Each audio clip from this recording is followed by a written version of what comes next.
결의의 길에 태어난 이들은 후퇴하지 않고 도전이나 문제에 직면하는 방법을 체득해야 합니다. 이 임무를 완수하려면 이들은 스스로 다짐하고 헌신할 능력을 개발해야 합니다. 이 사람들은 자주 다방면적이며 표면적으로 삶은 이들에게 쉬운 듯이 보입니다.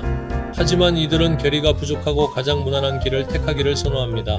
따라서 이들은 만약 상황이 어려워지면 공경에 처한 협업자와 친구를 저버리는 것으로 알려졌습니다. 더군다나 이들은 자주 이를 마지막까지 지켜볼 결단을 하지 않으므로 악화한 작업의 질은 자신이 선택한 경력이나 직업에서 발전하기가 어렵게 만들지도 모릅니다. 이들은 자주 타인들이 어떻게 생각하는지에 너무 많은 관심을 기울여서 자신만의 믿음을 키울 수 없게 합니다. 더 충분히 개발된 가치 체계가 없는 이들은 자기의식이 부족할지도 모릅니다. 이들이 도전에 직면하는 법을 체득하면서 자신이 스스로 옹호하는 것이 바로 무엇인지 이해하게 될 것입니다. 이들은 매우 운이 좋습니다. 이들은 자주 특정 기술이나 재능이 타인들에 비해 자신에게 얼마나 쉬운지 깨닫지 못합니다. 마치 행운의 별 아래 태어난 것처럼 이들을 둘러싸고 있는 듯이 보이는 아우라가 있습니다. 이것이 이들이 열심히 작업하지 않는다는 말이 아니라 정반대입니다. 다만 이들은 항상 너무 느긋해 보여서 자신이 하는 것을 노력이 필요 없는 듯이 보이게 만들 뿐입니다.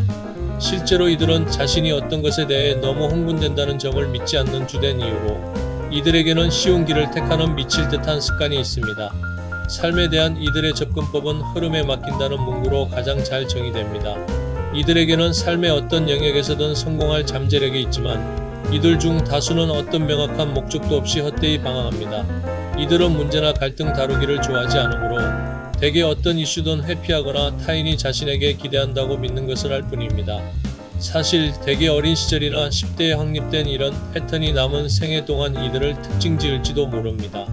곤란은 이들이 갈등이 벌어질 때 도전의 정면으로 직면해서 자신의 가치를 절대 점검하지 않으므로 자신이 진정으로 믿는 것이 무엇인지를 좀처럼 발견하지 못한다는 점입니다. 이들이 갈등을 피하는 또 다른 방식은 단순히 관계에서 책임을 회피하는 것입니다. 이들에게는 어려움이 발생하자마자 이 사람에서 저 사람으로 옮겨가는 타고난 성향이 있습니다. 이들은 진정한 몰두 회피자입니다. 이들이 상대를 일회용으로 간주하므로 이들의 대다수 관계는 피상적입니다. 따라서 이들은 친밀함이 가져올 수 있는 기쁨을 경험하지 못합니다. 게다가 일터에서 이들의 작업이나 결과물은 예상했던 것보다 덜 긍정적으로 보입니다.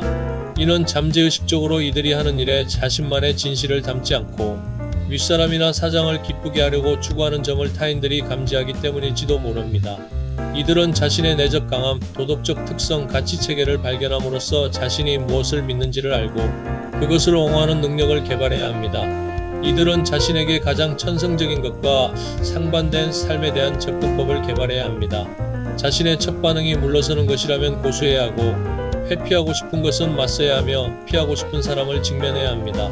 이들이 도전에서 비켜서기보다는 도전에 나설 때 자신에게 정말로 중요한 것이 무엇인지 자문하도록 강요받게 될 것입니다. 연속적인 상황과 함께 서서히 이들의 믿음 체계는 확고해지기 시작하고 타인들이 생각하는 바에서 독립한 체계로 발전할 것입니다. 도덕적 질문이 이들 중 일부에게는 영혼을 찾는 것을 통해, 즉 이들에게는 행동을 통해 해결됩니다. 자신과 타인들을 옹호하도록 강요받음으로써 이들은 자신이 무엇으로 만들어지며 자신과 가장 가까운 사람이 자신에게 무엇을 의미하는지 이해하게 될 것입니다. 리잘브라는 단어에는 여러 의미가 있으며 그 모든 것이 들어맞습니다. 리잘브가 동사로서는 확고한 결정을 내리는 결의하다나 해결책을 찾는 해결하다를 의미하고 명사로서는 목적이나 결단력의 확고함을 의미합니다. 이들이 시작한 것을 고수하며 장기적으로 견뎌낸다고 다짐하면 그렇게 하기가 불편할 때라도 목표를 향해 먼 길을 나아갈 것입니다. 너무 자주 이들은 싸움에서 물러섭니다. 하지만 끝까지 싸우는 것이 어떤 의미인지 터득해야 합니다. 인생은 이들에게 성장할 많은 기회를 줄 것입니다. 문제를 정면으로 대하는 방법을 체득해서 해결책을 풀어낼 때까지 연이은 개인적인 도전이 이들에게 직면할 것입니다. 때때로 이들은 다소 희생되었다고 느끼거나 문제에 휩싸일 수 있습니다.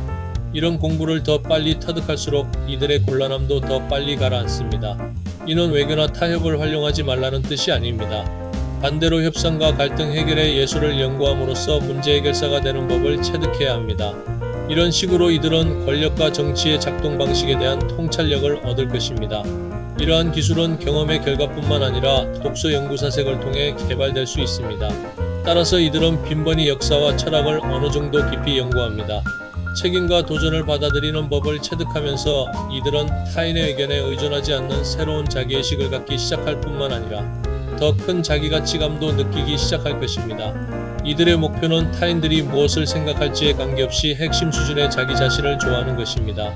이것은 자신의 강점과 약점을 아는 것을, 자신이 무엇을 하고 믿지 않는지를, 그리고 무슨 일이 일어나든지 감당하기 위한 자기의 강함이 자신에게 있다고 느끼는 것을 수반합니다. 이것이 근본 법칙처럼 들리는 만큼, 많은 상황이 이들에게 쉽게 다가오는 만큼 자기가 누구인지에 대한 진실을 아는 것은 어쩔 수 없는 일이 아닙니다.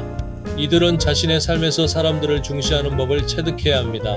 자주 이들은 타인을 당연시합니다. 이들은 또한 자신의 의존이든 타인의 의존이든 어떤 형태의 의존도 진짜 싫어하므로 책임이 자신을 방해하리라고 두려워하면서 헌신하거나 책임지지 않으려고 무엇이든 할 것입니다. 이들이 성장할 곳이 대개 헌신적인 관계에 깊어지는 연결을 통해서라는 점이 바로 아이러니입니다. 자주 이들이 갈등과 문제에서 달아나기보다 그것을 해결하는 방법을 매일 체득하는 것은 바로 장기간의 개입에서입니다.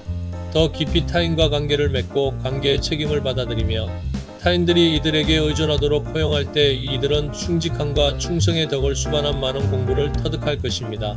때때로 이들은 아마 질병 때문에 자신의 한계가 누군가의 의존에 의해 점검됨을 발견할지도 모릅니다. 진행이 힘들 때라도 관계를 유지할 의지력을 갖는 것은 자신이 얼마나 진보했는지를 많이 말해줄 것입니다.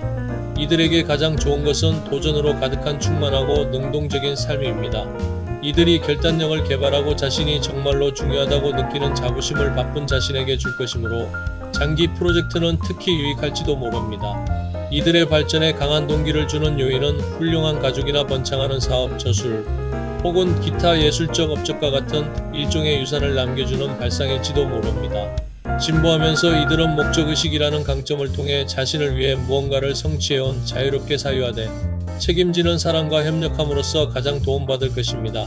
많은 경우 이들은 결혼과 자녀에 대한 의무와 책임에 의해 가장 큰 성장의 기회를 제공받습니다. 이들 중 일부는 자신이 믿는 가장 중요한 것인 사랑, 즉 좋은 삶에서 최고의 보석을 발견했으므로 그러한 환경에서 진정으로 꽃을 피울지도 모릅니다. 결의의 길에 태어난 사람들을 묘사할 때 셰익스피어의 희곡 헨리 5세의 주인공인 영국의 하렐 왕자가 생각납니다.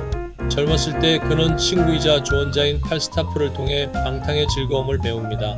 그러나 그가 왕자에 올라 헨리 5세가 될 때 심지어 자신의 오랜 친구를 알아보기조차 거절하고 그 친구를 물리쳐버리는 것은 큰 배은망덕함을 나타내는 듯이 보입니다.